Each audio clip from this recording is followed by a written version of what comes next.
This is the audio recording of Lowji Discovers America by Candace Fleming, Chapter 2, Hello, Hamlet. Please make sure you have your book open to page 4 to listen to Chapter 2, Hello, Hamlet. I squashed my nose against the taxi window to get a better look at my new American town, Hamlet, Illinois. Hamlet, I see, is small and quiet. I'm not used to small and quiet. I'm used to big and loud. I'm used to honking cars and rattling trains and double-decker buses that raise clouds of hot, dry dust. I am used to sidewalks crowded with shoppers and push carts and people asleep on the pavement. I'm used to billboards and bridges and buildings that stretch to the sky. But Hamlet has none of these. Instead, it has narrow streets and shady trees. It has a town square with a pizza restaurant, a shoe shop, and a statue of a man on a horse. Do people in Hamlet have horses, I ask? I hope. I pray. But Ma just shakes her head. Bummer, I say, trying out my new American expression. I flop back against the car seat. I think about the dog I will not be sleeping with. I think about the cat I will not be cuddling. Our taxi turns a corner and Bape says, "Look, Lowji, there's the school you will be attending." I look. We pass an empty brick building with a playground in the back and a sign in the front. The sign reads, Hamlet Elementary School. Where are all the kids, I ask. They are on holiday, answers Bape, for the summer.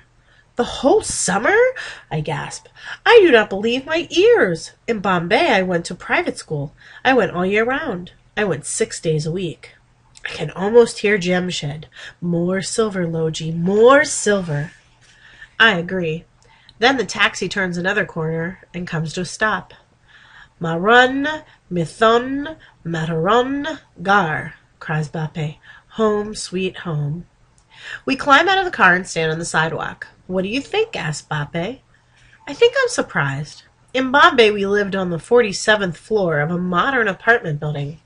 Here in Hamlet, we'll be living on the 3rd floor of an apartment house, a house with a wide front porch and a yard full of trees and grass. I like it, says Ma. I look around. I do not see any balls. I do not see any bicycles. Do any kids live in this apartment house? I asked. Bape shakes his head.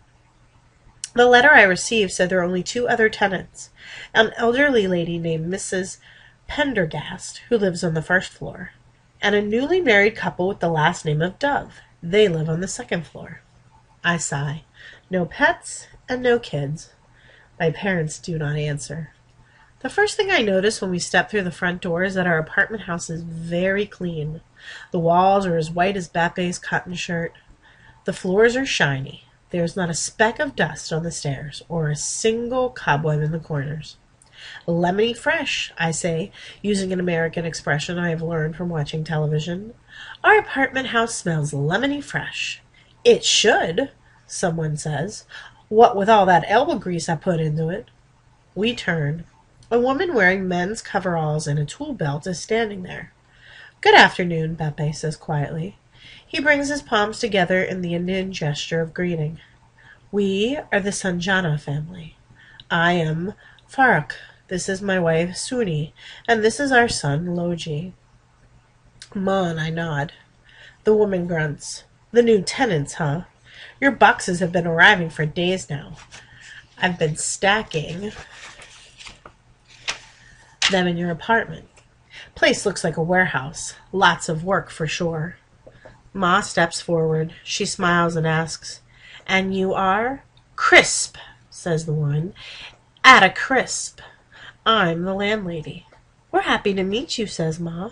"Uh-huh," says Landlady Crisp. She takes in Ma's bangles and nose ring. She looks up and down at Ma's salwar kameez. Then Landlady Crisp tugs up her tool belt.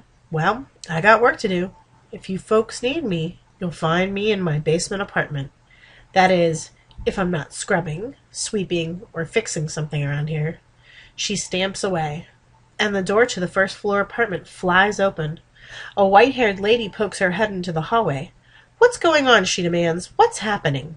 "We are moving in," says Bape. "We are your new neighbors," says Ma. "Are you Mrs. Pendergast?" I asked.